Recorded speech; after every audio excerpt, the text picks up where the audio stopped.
Hi friends, welcome back to my channel. If you're new here, my name is Kayla. If you're not new, thanks for coming back. Always happy to have you. Today, we have my April wrap-up video. It's a little bit different. I am in my pajamas. I am on the couch in my living room right now. We're doing this kind of slumber party style. I'm very behind to film this video. It is May 6th right now. I just got back from Disney World. I'm moving, which is why I'm in the living room. This is my sleeping quarters, is my comforter on a couch for the next week or so. But I'm here home alone and I'm kind of vlogging my last weekend in Boston, and I figured this would also be a really good time while it's fresh in my brain to film my April wrap up. And I figured, since I'm having a little like sleepover slumber party here in my living room, we could have like a little slumber party chat sesh and talk about what I read in April, because I did pretty good reading in April. Let's get comfy and let's talk about what I read in April. But before we do, thank you so much for watching this video. I hope you like it, and let me know in the comments what's the best thing that you read in the month of April. Let me know. Things have been nuts, and wow, that's something. Things have been pretty nuts. I'm losing it, and that's why this video is behind. I read and finished 5 books, and then I DNF'd 2. One I intentionally DNF'd, and one I'm hoping to finish but may be an intentional DNF. So I want to get those 2 out of the way. I also am really sorry I don't have any of these books. I don't have any of these books with me because they are packed and moved and somewhere that is not here. So I do apologize. I'll put them on the screen so you can see what they look like, and they will be in the description box as well in case you are curious as to what I read. But let's start with the DNFs. The first one is Killer Angels by Michael Shara. It is a older book. I think it's from the 80s or 90s maybe. If it's any younger than that, I'm sorry. And it is a historical fiction novelization of the Battle of Gettysburg in the Civil War, told from both sides. And I like historical fiction. I really like the Civil War. I think it's a fascinating period of history, but this book was so dry and so bland. It was just like, there was so many people to follow. They had a list of people to follow, but I like could not remember who was on what side of the war. It was a rough time. And one thing that I really struggled with was it was a lot of telling and not enough showing. Like, it didn't really show us what was happening in the battle. We didn't really witness it. It just told us like Robert E. Lee did this, Ulysses S. Grant did this, and then they went this, and then they marched here on the western whatever. And I tried to bribe myself reading it. Ari and I tried to listen to the audiobook, and it just wasn't happening. I got like 100 pages into it, and that was enough for me. The second DNF, which I am hoping is not a permanent one, I am really disappointed in, and that was What Once Was Mine by Liz Braswell, which is the Tangled Twisted Tale. I love the Twisted Tale series. I read the Hercules one back in, I want to say March maybe, and I really enjoyed it. And Tangled is one of my favorite Disney movies, so I have been waiting for this Twisted Tale, and I was trying to read it in anticipation of my 24 hours in Disney trip. The problem I am finding recently with Liz Braswell's new releases in the Twisted Tales series is there are a lot of places where she inserts her opinion about modern day things that just aren't done subtly, and like this doesn't seem like the time or the place to do that, honestly.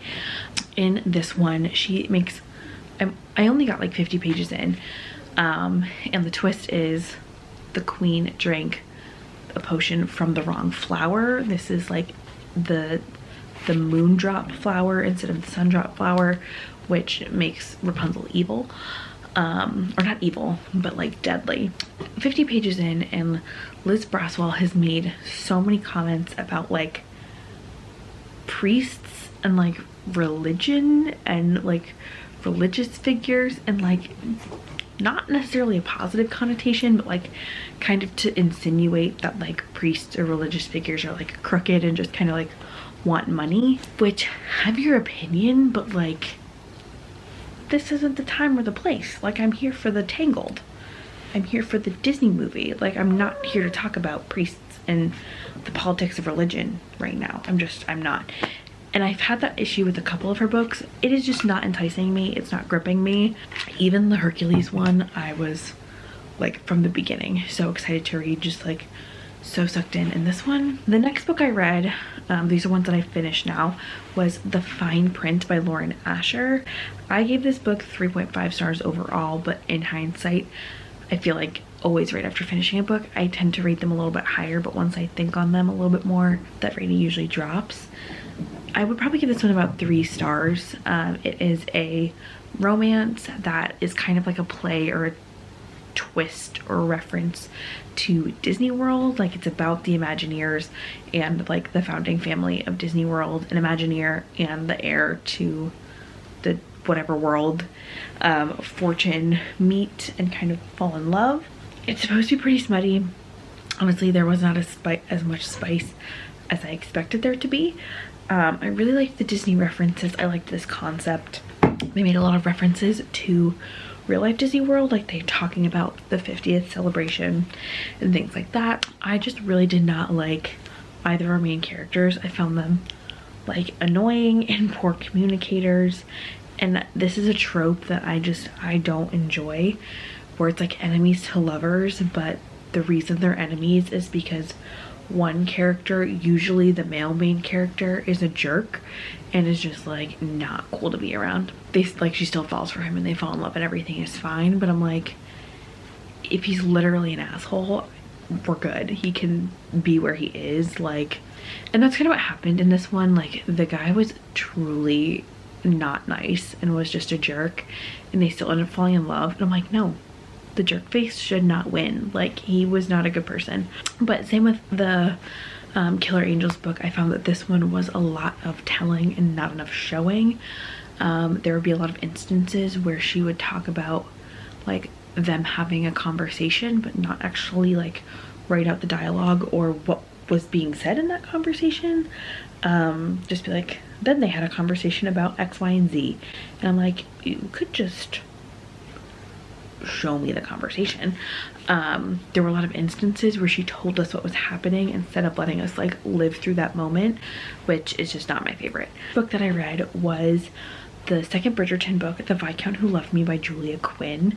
I gave that book 4 stars overall, and I think that is like spot on.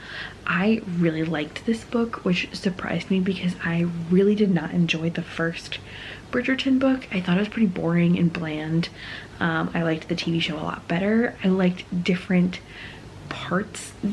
There were some things in the second Bridgerton book that I liked better than the TV show, and there were some things in the TV show that I liked better than the book.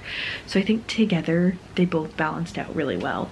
One thing I will say is I kind of lowered the rating on this book because the way that Kate and Anthony, we obviously are watching them fall in love like we did in the show, but the way that they are, kind of the circumstances in which they get married are almost identical to that of the first Bridgerton book. It just felt like we already did this, Julia Quinn, where they're found like a compromising situation and they basically have to get married to protect the woman's honor, which I liked the way that the TV show did it a lot better. But I think it made Anthony and Kate and Edwina all way more well-rounded and in-depth characters. We got to see a lot more of their personality and who they are as people and like what motivates them and their feelings and thoughts, which especially with Anthony is something that I felt was kind of lacking in the TV show. So I really enjoyed it. It made me definitely want to read the third one, especially because the season is coming out soon, and the Queen Charlotte show just came out, which I think I'm actually going to start tonight now that I remembered that. But I really liked it, and it kind of made me excited to read the rest of the books in the series, where after reading the first Bridgerton, I wasn't sure I was gonna like the other books and was just gonna stick to the TV show. Like, I've been putting off the second Bridgerton book for a long time because I've been afraid that it was just like the first one. Those were the only 2 on my April TBR that I ended up reading. The rest I just kind of figured out what I wanted to read and I read it, and I'm not mad about it.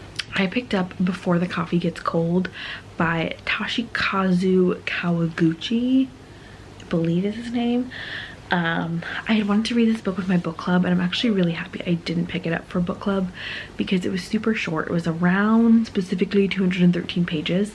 I gave this book like 3.5 stars, 3 stars for me. The premise is, it is about this like mythical cafe, kind of magical realism story about this cafe in an alleyway in Tokyo. And if people go to this cafe and sit in a particular seat, they can time travel.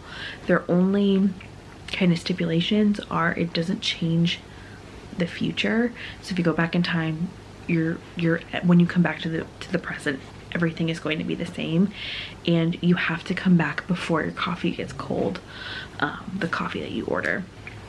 And so it follows 4 different stories of people that go into time travel to either talk to somebody or deliver a letter or to meet somebody, or to have a conversation they never got to have, and follows kind of their stories. I really liked reading this because it was my first translated novel, or at least the first one since college, and I thought it was really cool. There were definitely moments where you could tell that there wasn't a direct translation from Japanese to English, so they kind of chose something like as close as they could, but it wasn't an exact translation.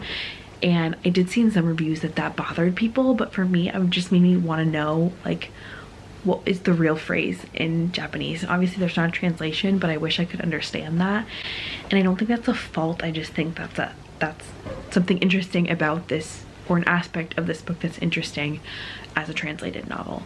One thing that was a little bit of a bummer for me was, I believe it was told to me that these 4 storylines like really strongly intersected, and they don't really. Like, the different guests see each other in the cafe at some point, but their storylines don't really converge and they don't really intersect per se. Like, maybe 2 of them really intertwine, but the other 2 don't really. I was kind of hoping for that element, and I thought that would have been a cool aspect of it, for all the stories to come together. And Maple, that is probably just like misinformation or something I misunderstood about the book, but I got it in my head and then I couldn't get off of it. The next book I read was super out of the blue, but I like hyper fixated on this book. And meanwhile, I've had How to Train Your Dragon before. I've owned it previously, never read it, and then I donated it and I saw it in Barnes & Noble and I bought it, and I was like, I need to read this book. And there were a couple times where I just like dropped everything to read How to Train Your Dragon. It's very recently, while I was, oh bless you, while I was laying off, it was kind of a comfort movie for me, and then I was like, no, my brain needs middle grade. So How to Train Your Dragon by Cressida Cowell is very, very different than the book, or very different from the movie. If you like the How to Train Your Dragon movie, this book is not the same. It's like an actual guide of how to train your dragon, written by Hiccup, and it also is like loosely entwined with the story of Hiccup like initiating into his Viking clan. It is very short. It was 214 pages, and I gave this book 3 stars because I really expected it to be like the movie, and I wanted it to be like the movie, and it is vastly different. Like, I don't know who in DreamWorks was like, I nailed this movie version of How to Train Your Dragon, because like they did nail it. It was great, but it was not the same as this book. Like, they are very, very different and almost entirely separate. So don't go into it like I did, thinking it was just like the movie, because it's a different plot altogether. Also, that was a bummer, and it was really why I didn't like this book, was that Toothless was like a tiny chihuahua shaped sized dragon that was annoying. It was like a brat of a dragon, where Toothless is so cute and wholesome and is still like a fearsome dragon in the movie. I wanted movie Toothless. I did not want bratty, snobby chihuahua Toothless. Remember when like Not My Roderick was a hashtag for a while? Like, that's hashtag Not My Toothless. I was upset. I read that book. I did a read with me for that book, and I read it in like about a day. It was funny. It was freaking hilarious. I needed some middle grade humor, some middle grade jokes in my life, and it worked, especially because I read it when I was really stressed out. But overall I was just a little bit bummed that it was so different than the movie that I like a lot. Last book, this one I think I also got this month from either Barnes and Noble or from the bookstore where I used to work, but I saw it and I've been waiting for a while to read this just because I'm like, maybe I'll get it from the library. Doesn't feel like the right season, whatever, but I got it and then I was like, I read the full description and I had to know and I had to read it, and I'm really happy I did. I am embarrassed to say that this book kind of took over my life to an unhealthy point for about 24 hours, not even, for like 12, and that is The Five Survive by Holly Jackson. It is a YA thriller mystery book where this girl Red goes on a spring break trip with her friends. They're in an RV driving from Philadelphia to the Gulf Coast, and they end up in this like very rural part of town or part of a state in the South, and their tire pops and, you know, their RV is broken down.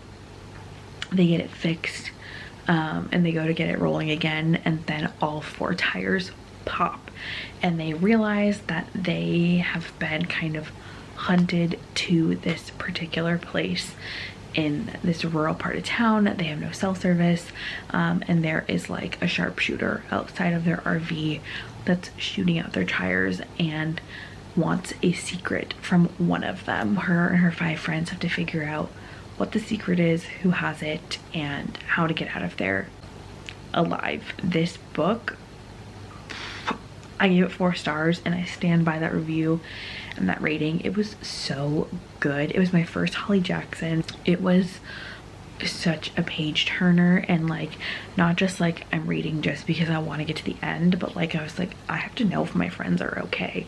Like I felt like I was in the trip with them, but it did like legitimately creep me out. Like the scene in particular, kind of towards the beginning, when they realize that a tire's popped and they're like out there trying to fix the tire. I'm like, guys, somebody's out there. Like somebody is out there. And Red goes to go pee by herself in the woods, and I was like, girlie, somebody's there. Like, have you seen any sort of horror movie? Like, what are we doing? And then they realize that like all 4 tires have been shot out. I was like, nope, we are not doing this today. I was literally reading it on the train and I was getting freaked out. I was like, oh my god, it's here. And I'm like, you're in the broad daylight on a train in Boston, you're fine. But I really had to know, and I was trying, like, I kept trying to guess the ending, but it was definitely one of those books where you were not going to be able to guess the ending. Like the author intentionally set it up that you would not be able to piece everything together. I mean it when I say I was consumed by this book. That day I think I did very little work and I kept reading in my cube, and like somebody would come near my office and I would shut the book really fast, but I had to know what happened. So I read that in less than 24 hours and it was really, really good. I will say I didn't like the ending. The ending was kind of a flop for me because the main villains are not people we see at all throughout the story. Like they're not present main characters. They're not any of Red or her 5 friends. Like the villains are these like peripheral characters that don't really come into play in the story. We don't see, don't really play a real role in the story other than being like names that we're aware of, and that was just like a little bit lame of me, or a little bit lame to me, for so many other people to be like hurt or hunted or like brought into the situation for an issue dealt between 2 characters not at all really mentioned in the book, or really not at all present in the book. So that was a little bit lame, but it was a really good, if you need like a quick fast-paced thriller that will like suck you in, and like if you don't mind getting a little freaked out or a little bit nervous even in the daylight, it's a good book. I would still recommend it, and it did make me want to read more Holly Jackson. I think like she does really good thriller writing, like suspenseful thriller mystery writing. Maybe a little too good. But that is everything that I read in the month of April. I read a total of 1,746 pages. That is everything that I have read in the month of April. My May TBR is already up, and I will warn you right now, I've not done very good at reading in the month of May, but that's okay. We're working on it. But let me know in the comments down below what you thought of what I read this month. If you have any questions about the books, let me know in the comments. Again, the books, if you miss them or want to write them down, an easy place to find them, they're always in the description box, so you can go find them. And let me know in the comments what your best read of April was, how you're doing with your reading. If you've read anything really good lately, let me know. And I will see you guys in my next one. Thank you so much for watching, and have a wonderful day wherever you are. Happy reading, and bye-bye.